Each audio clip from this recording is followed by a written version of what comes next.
खऱ्या अर्थाने अनेक क्रॉस फायरिंग झाली, अनेक टीका टिप्पण्या झाल्या, परंतु आज मी फारसं काही टीकात्मक भाषण करू इच्छित नाही. खर तर आपले गणेश विरोधी लोकांना मी सांगू इच्छितो की माझी नम्रपणे विनंती राहील की आपल्याच परिसरातली ही कामधेनू आहे.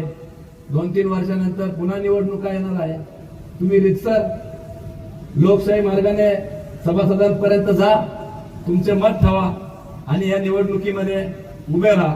परंतु अशा पद्धतीने अडथळे आणून आमच्या या शेतकऱ्यांची कामधेनू कुठेतरी अडचणीत आणू नका, ही जाहीररित्या या वीरभद्र महाराजांच्या रणांगणातून मी त्यांना करू इच्छितो. आणि नाहीच ऐकलं तर मूळ स्वभाव त्याच्यावर येतो. पाणी, वीज, लाईट सगळ्यांवर येतो. परंतु मूळ स्वभावाप्रमाणे किती संयम ठेवायचा प्रयत्न केला तरी कुठेतरी संयमाला मर्यादा असते. स्वतःच्या स्वार्थासाठी नाही, आमचं काही कोणाशी बांधावरून भांडण नाही, परंतु संस्थेसाठी, संस्था हितासाठी वेळ प्रसंगी रस्त्यावर उतरायची वेळ आली तरी त्या ठिकाणी तुमच्या बरोबर मी त्या ठिकाणी उतरल.